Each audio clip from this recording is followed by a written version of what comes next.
Welcome to the Apple Daily News. This podcast is created by Generative AI. Today is November 8th, 2024, and we've got a lot to cover in the world of Apple technology. From the latest hardware releases to intriguing software developments, there's plenty to discuss. Remember, links to all stories can be found in the episode notes. Apple has unveiled the M4 and M4 Pro Mac Minis, marking a significant redesign after nearly 15 years. The new models, starting at $599, are hailed as the fastest entry-level Mac Minis yet. With a compact design, they support up to 3 external monitors, a feature previously exclusive to Intel models. The M4 chip offers a 14 to 21% boost in single-core performance over the M3, and a 40 to 70% improvement in multi-core performance compared to the M1. The M4 Pro takes it further, though its high-power mode doesn't add much performance and increases fan noise.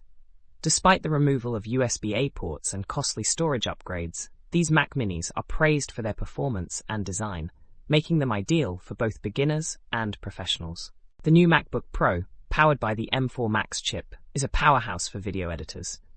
It outperforms the M2 Ultra in benchmarks, making it one of the most powerful laptops for creative work.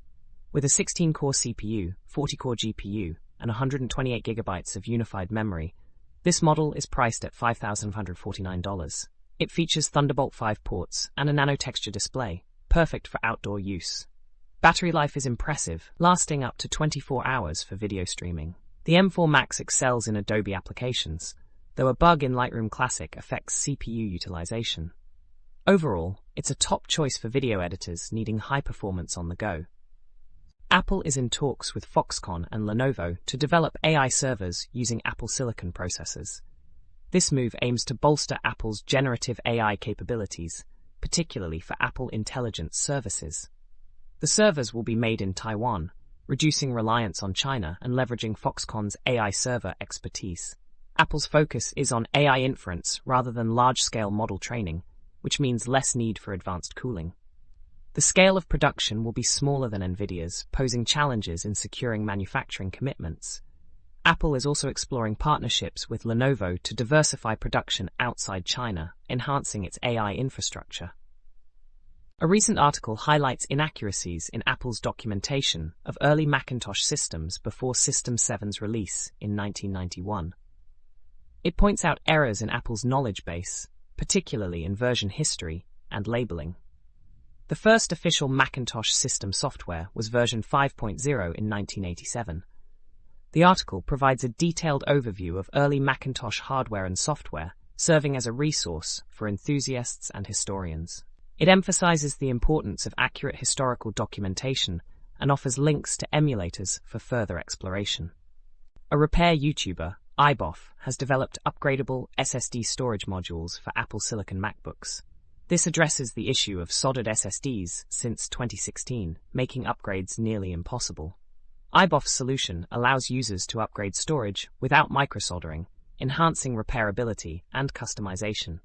While installation requires professional help, subsequent upgrades are user-friendly. This innovation raises questions about Apple's design choices and suggests potential for more user-friendly upgrades. Apple's AirPods Pro 2 now feature new hearing health functionalities, including a hearing test and hearing aid, though not available in all regions. These regulated health tools require approval before release. Compatible with iOS 18 and macOS Sequoia, they target users with mild to moderate hearing loss.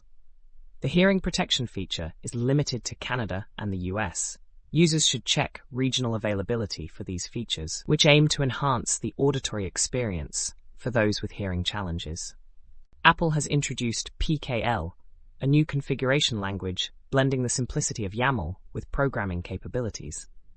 PKL addresses complexities in growing configuration files, enforcing immutability and built-in validation. It outputs configurations in various formats and integrates with languages like Java and Swift. However, concerns exist about introducing another language and Apple's long-term commitment. Despite innovative features, PKL's adoption may face challenges, particularly in enterprise settings. The anticipated OLED MacBook Air faces delays, initially expected in 2027. Supply chain issues and high costs of OLED displays contribute to the postponement. Disappointing sales of OLED iPad Pro models also play a role. Apple is negotiating with LG and Samsung for lower display costs, but hasn't reached an agreement. Consumers seeking affordable MacBooks with advanced displays will have to wait longer, while Windows laptops with OLED screens are already available. iCorner is a productivity app for Mac, offering a tool panel activated by moving the mouse to the screen's bottom left corner. It includes a focus timer, quick launcher, music player, to-do list, and notepad. The app emphasizes convenience and customization, operating smoothly with minimal resources. It's free with in-app purchase options and requires macOS 13.0 or higher. iCorner aims to enhance efficiency and change user habits. Solid Image Converter is a free Mac app for converting images to PDF, supporting over 60 formats. It offers drag-and-drop functionality, batch conversions, and OCR for text extraction. The app is offline, ensuring privacy and security. Users can reorder images and choose output options easily. Solid Image Converter provides a straightforward solution for image to PDF conversion on Mac. That's all for today's episode of the Apple Daily News. We hope you found these updates on Apple's latest innovations and developments insightful. Be sure to check the episode notes for links to all the stories we've covered. Join us again tomorrow for more Apple news and insights.